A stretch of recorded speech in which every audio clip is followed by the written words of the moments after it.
کیا اونٹنی کا پیشاب پاک ہے؟ کیا اونٹنی کا پیشاب یا کسی جانور کا پیشاب حلال ہو سکتا ہے؟ اس بارے میں تشفی بخش جواب دے دیں۔ عائشہ محمد لاہور سے۔ دیکھیے، اونٹنی کے بارے میں قبیلہ اورانیین کے کچھ لوگ آئے تھے۔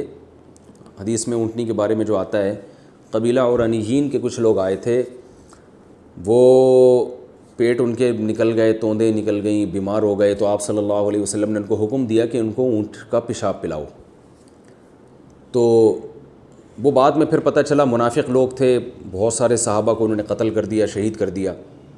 لیکن چونکہ آپ صلی اللہ علیہ وسلم نے ان کے پیٹ کے علاج کے لیے اونٹنی کا پیشاب پینے کا حکم دیا تھا، تو اس حدیث سے بعض فقہا، جس میں امام احمد بن حنبل ہیں رحمہ اللہ تعالی، اور دیگر فقہا، وہ اس طرف گئے ہیں کہ اونٹنی کا پیشاب بالکل پاک ہے اور پیا بھی جا سکتا ہے۔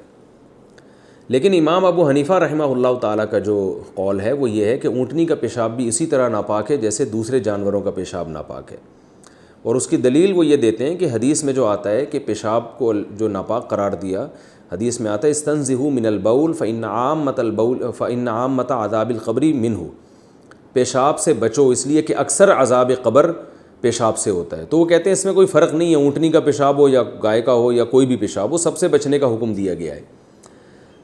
رہا یہ کہ یہ جو اونٹنی کا پیشاب ان کو پلایا گیا اور وہ ٹھیک ہو گئے، تو وہ کہتے ہیں کہ ان کی دلیل یہ ہے کہ یہ نبی صلی اللہ علیہ وسلم کا معجزہ ہو سکتا ہے۔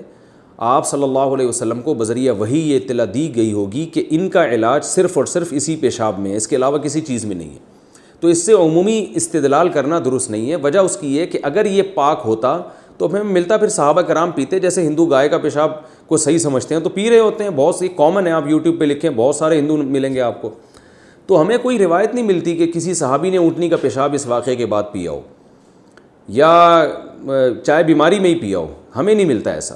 تو اس لیے ہماری رائے میں امام ابو حنیفہ کا موقف اس بارے میں مضبوط ہے کہ اونٹنی کا پیشاب بھی ناپاک ہے جیسے دوسرے جانوروں کا پیشاب ناپاک ہے، اور اس کا پینا بھی جائز نہیں ہے جیسے دوسرے جانوروں کا پیشاب پینا جائز نہیں ہے۔ ہاں، ایک جزوی واقعہ ہے کہ نبی صلی اللہ علیہ وسلم کو بذریعہ وحی علم ہو گیا ہوگا، کیونکہ اس وقت وحی کا دروازہ کھلا ہوا تھا۔ تو ہم بھی یہی کہتے ہیں کہ اگر کسی کو کوئی بیماری ہے اور اس میں ڈاکٹر یہ بتائیں کہ اونٹنی کے پیشاب کے علاوہ کسی اور چیز سے اس کا علاج ہو ہی نہیں سکتا، تو پھر مجبوری میں جائز ہے۔ پھر وہ اونٹنی کیا، وہ تو بکری کے پیشاب کے بارے میں بھی اگر ڈاکٹر کہہ دیں کسی کو کہ بھائی یہ مر جائے گا تو اس کا علاج صرف اسی بکری کے پیشاب میں ہے، تو جان بچانے کے لیے تو سور کا گوشت کھانا بھی جائز ہے۔ تو اگر یعنی یہ یقین ہو جائے، اور اگر یہ ایسا یقین نہ ہو تو پھر حلال چیزوں سے جو ہے وہ علاج کرنا چاہیے، حرام میں جب ہو، جب حرام کے علاوہ آپ کے پاس کوئی راستہ نہ ہو۔ تو یہ موقف مضبوط موقف ہے۔ باقی یہ اچھی طرح یہ بات ذہن میں رکھیں کہ یہ جو ہے نا حلال جانوروں کا پیشاب، چاہے بکری ہو، گائے ہو، اونٹنی ہو، یہ پیشاب ہوتا نجاست خفیفہ ہے۔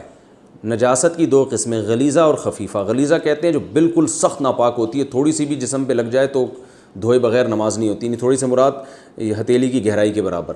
اور ایک نجاست خفیفہ ہوتی ہے کہ جو تھوڑی سی لگ جائے تو معاف ہے۔ تو یہ اونٹنی کا اور بکری کا اور یہ جو حلال جانوروں کا پیشاب ہے، یہ کم درجے کا ناپاک ہوتا ہے۔ تھوڑا سا اگر جسم پہ لگ جائے تو کپڑے ناپاک، یعنی اس سینس میں نہیں ہوتے کہ آپ نماز اس میں پڑھ سکتے ہیں، لیکن بہتر ہے کہ اس کو دھو لیا جائے، کیونکہ یہ جانور جو ہے نا یہ گھاس پھوس کھاتے ہیں، تو ان کے پیشاب میں وہ گندگی نہیں ہوتی جو حرام جانوروں کے پیشاب میں ہوتی، لیکن ہے بہرحال ناپاک۔ رمضان کے بعد استقامت کا راز۔